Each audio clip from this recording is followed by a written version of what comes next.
नमस्कार. तुमचे पाय दुखतात का? रात्री जास्त दुखतात का? आणि ते वळतात का? आणि ते एवढे वळतात की त्यामुळे झोप लागू शकत नाही? जर उत्तर होय असेल तर हा व्हिडिओ नक्कीच तुमच्यासाठी आहे. जरूर शेवटपर्यंत पहा. लाईक करा, शेअर करा आणि चॅनल सबस्क्राईब पण करा. हा व्हिडिओ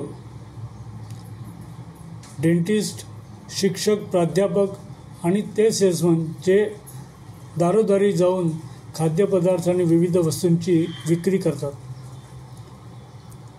स्टोरीज ऑफ व्हेरिकोसिटी ह्या मराठी शृंखलेच्या या भागामध्ये आपलं सर्वांचं स्वागत आहे. गेल्या भागामध्ये आपल्याला स्नेहा चौधरी भेटल्या होत्या. ह्या स्नेहा चौधरी नुकत्याच पुन्हा दवाखान्यात येऊन गेल्या. एव्हा त्या रिटायर झाल्यात, पण त्या स्वतःची काळजी उत्तम घेतात. नियमितपणे योगाभ्यास करतात, पायाचे व्यायाम करतात. वजन त्यांनी आता आटोक्यात आणलं आहे, त्यामुळे त्यांच्या व्हेरिकोज व्हेन्स आता शांत आहेत. पाय फारसं दुखवत नाहीत, पण त्यात उत्तमप्रमाणे काळजी घेतात. आणि जर कुठे बाहेर गावी जायचं असेल तर येऊन आवश्यक ती औषधं घेतात. अधूनमधून औषधं घेऊन आणि बऱ्याच वेळेला स्वतःची स्वतः काळजी घेऊन आज स्नेहा चौधरी आनंदाचं जीवन व्यतीत करत आहेत. दुसरे आमचे डेंटिस्ट डॉक्टर रामनाथन. अचानक आम्हाला कळलं की डॉक्टरांनी त्यांच्या वेळात बदल केला आहे आणि ते 2-2 तासाच्या पाळ्यांमध्ये काम करतात. माहिती काढली तेव्हा त्यांना विचारलं तेव्हा हे कळलं की त्यांना आता व्हेरिकोज व्हेन्सचा त्रास सुरू झाला आहे. त्यामुळे डॉक्टरांनी विश्रांती घ्यायला सांगितली किंवा पायांना त्रास कमी होईल अशा प्रकारे काम करायला सांगितलं. मग त्यांनी हा पर्याय निवडला की त्यांनी एकतर ॲसिस्टंट घेतला आणि त्यांनी 2 तास काम, नंतर पुन्हा विश्रांती, 2 तास काम, पुन्हा विश्रांती, अशा प्रकारचं गणित स्वतःचं स्वतः बांधून घेतलं. त्यामुळे आजही जवळपास 17व्या वर्षी ते उत्तम कार्यरत आहेत.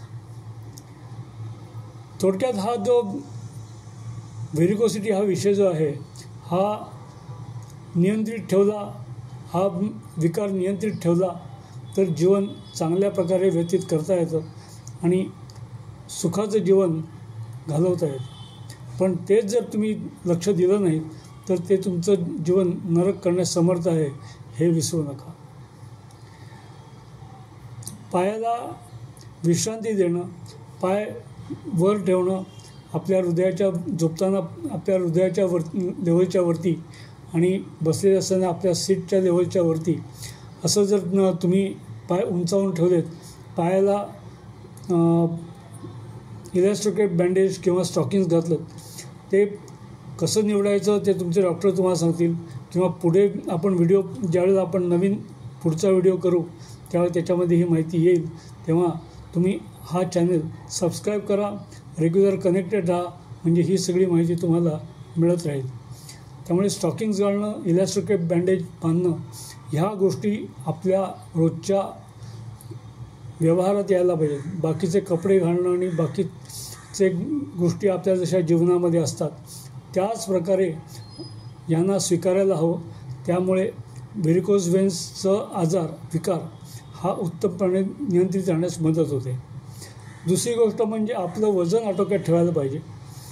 वजन नियंत्रित ठेवणं, त्यासाठी योग्य प्रमाणे खाणं, अवकाश म्हणजे भूक उरवून जेवणं, अवकाश जेवण करणं हे फार महत्त्वाचं आहे. तेवढंच खावं की जेवढं खाऊन पुढच्या वेळेला कडकडून भूक लागलेली असेल. थोडक्यात ब्रेकफास्टच्या वेळेला तेवढंच खायचं की ज्या वेळेला जेवणाच्या वेळेला उत्तम भूक लागलेली असेल. दुपारच्या जेवणाच्या वेळेला असं तेवढंच खावं की जेणेकरून कमीत कमी झोप येईल आणि अति खाल्लं जाणार नाही, अति आळस येणार नाही, अशा प्रकारे आहार घ्यायला हवा. त्याशिवाय योग्य प्रमाणात प्रथिनं, व्हिटॅमिन सी, लिंबाचं पाणी घ्या, धणे जिऱ्याचं पाणी सकाळी घ्या. पाणी योग्य प्रमाणात प्या. अति पाणी पिणं टाळा. ज्यावेळेला श्रम होतील, फार त्रास होईल, श्रम होतील, त्यावेळेला पाणी पिणं आवश्यक आहे.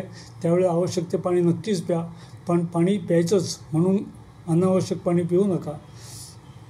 त्यामुळे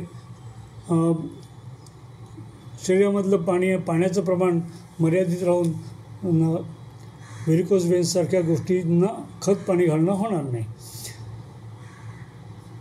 तेव्हा त्याशिवाय योगासनं करणं, सूक्ष्म व्यायाम करणं, या सगळ्या गोष्टी आम्ही पुढच्या व्हिडिओजमध्ये आम्ही नक्कीच देऊ. त्यावेळेला आमच्याशी नक्की कनेक्टेड राहा आणि त्यामुळे आम्ही जे अपडेट्स देऊ त्याचा तुम्हाला तुमच्या जीवनामध्ये फायदाच होईल याची खात्री बाळगा. आणि तुम्ही विश्वासाने आमचे हे व्हिडिओ पाहताय, त्यामुळे तुमचे शतशः धन्यवाद. नमस्कार.